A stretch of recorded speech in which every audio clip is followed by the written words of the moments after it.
नमस्कार, मैं हूं राधिका राज और आप देख रहे हैं capital TV Uttar Pradesh. UP की 9 सीटों पर उपचुनाव होना है और अभी सभी पार्टियों ने अपनी कमर कस ली है।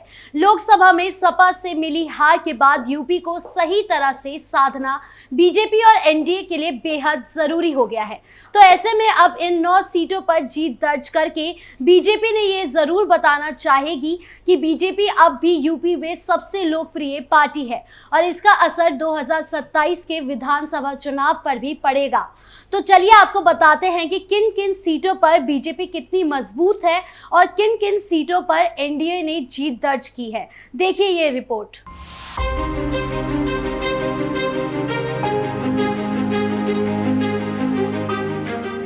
अगर खाली हुई सीटों की बात करें तो 5 सीट सीसामऊ, कठेरी, करहल, मिल्कीपुर और कुंदरकी सपा के पास है।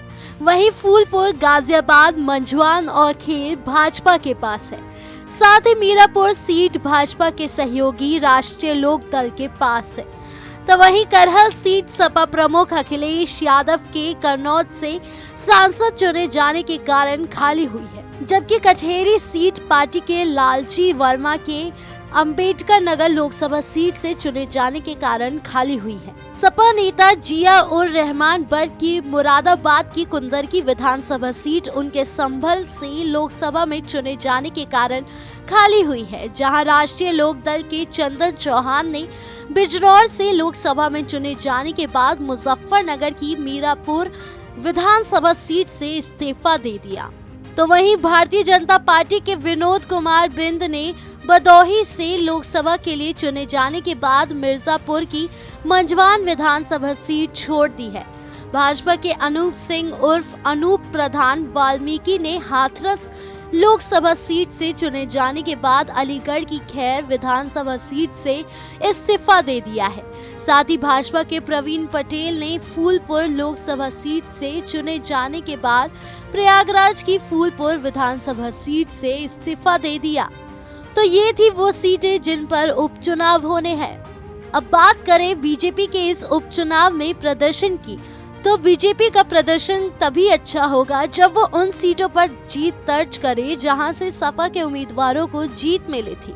अगर इस उपचुनाव में बीजेपी सपा की उन सीटों पर सेंध लगाने में कामयाब हो जाती है तो बीजेपी के लिए उपचुनाव का रास्ता आसान हो सकता है।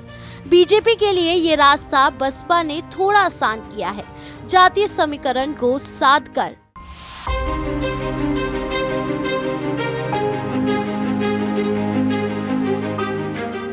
सपा के मुस्लिम प्रत्याशी के सामने मुस्लिम प्रत्याशी उतारकर सपा के वोट में सेंध लगाने का काम बसपा ने किया है।